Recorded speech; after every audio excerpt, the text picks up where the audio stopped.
2015 preview for the New York Red Bulls. So much to talk about. Let's go.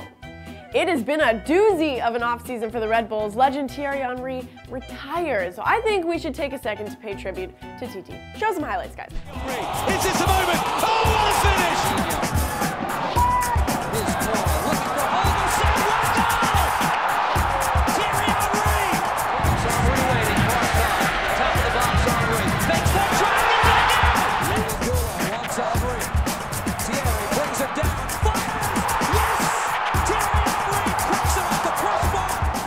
Henry is now doing the TV expert thing for Sky Sports and coaching with Arsenal's youth program. DP Tim Cahill also left New York, signing with Shanghai Shenhua in China. And of course, in the biggest offseason story, club legend Mike Petke was fired by new general manager Ollie Curtis. Breathe, Red Bull fans. Just breathe. Let it go, let it go. Curtis hired Jesse Marsch to replace Petke. Marsch is a three-time MLS Cup winner as a player, a former U.S. national team assistant coach, and former Montreal Impact head coach. And most importantly, a former MLSsoccer.com analyst. Yeah, and New England attempts almost twice as many short corners as any other team in the league, so they really value it. What I like about Marsch has started to retool the squad, orchestrating a deal with Montreal to bring in Brazilian midfielder Felipe and the allocation spot to sign U.S. international and his former teammate at Chivas USA, Sacha Kljestan. Still got lots of questions about this year's Red Bulls, though. Jason Zagini is here with some answers and, let's be honest, some more questions and a look at the Red Bulls' likely starting lineup. Despite all the noise off the field, Curtis and Marsch have assembled a competitive squad that may not see the dip in form expected after Henry's retirement. We all know what BWP can do when given chances, but the question was, where were those chances going to come from without TT? The answer is that tandem that Rachel mentioned, Felipe and Sacha Kljestan in the middle of the field. Now expect Lloyd Sam to continue to terrorize the right side while Dax McCarty holds it down in the middle.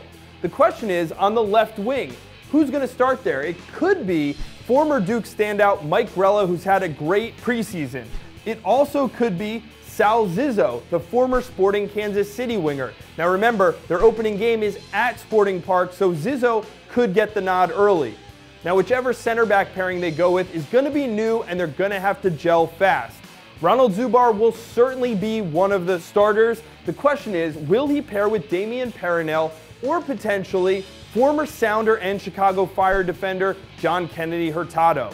Either way, the chemistry on this backline is going to play a big role on how easy or hard it is for Luis Robles in net and how the Red Bulls do in the Eastern Conference this year. As the Red Bulls begin a new era, they'll have some noisy neighbors to contend with in New York City FC. The teams will face off 3 times this season. The first, New York City Derby, or is it the Big Apple Derby, or the Path/Subway Derby, whatever the fans decide to call it. Red will play blue for the first time on May 10th at Red Bull Arena, and RBA will be rocking, so make sure to get your tickets early for that one.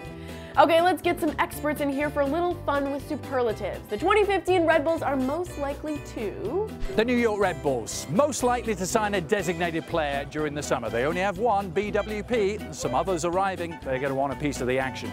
Most likely to hire a DP this summer. Most likely to score a hat trick of own goals, because that's so Metro. Most likely to wish they had signed another defender before the season started. New York Red Bulls, most likely to fire their coach first. Just kidding, Jesse. We've got one more expert opinion for you, and it comes from longtime Red Bull fan Kevin Brown. You guys might know him from Soccer Gods Unfusion or from his legendary Twitter game as Friendly Foe. Kevin, how are you feeling? America's team, the always fascinating Red Bull New York, is wrapping up one of the most dramatic off seasons in team history. Somehow, that's still possible. We lost 2 legends, the King, Thierry Henry, my personal spiritual advisor, life coach, and the greatest athlete I've ever been lucky enough to see up close on a regular basis, and Mike Petke, the local man whose sweater vest had a thick Long Island accent. Cahill is gone too, but so what? New GM Ollie Curtis is either a heartless assassin sent by Austria to kill us with sadness or an evil genius. Either way, he gets the side eye for now. Jesse Marsch was brought in to be the energy drink, but his system looks a lot like Petke's.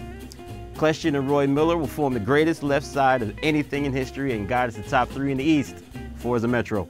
Thanks, Kev. Check out soccergods.com for more Kevin and more soccer stuff you'll love and respect. Okay, time for me to stop talking and for you guys to start typing words about what I just said. Do it in the comments, please, and don't forget to rearrange your social calendar. Just clear out Friday and Sunday nights. That's the new nights for MLS on national television. Friday nights you can watch Unimas and UDN. Don't speak Spanish? No worries, I got 3 letters for you. SAP, bro. Use the SAP function in Presto, English commentary. Sunday nights tune in to ESPN and Fox Sports, and of course, Canada, I didn't forget about you. TSN and RDS have got you covered. Go to MLSsoccer.com/TV for all the details. See you next time.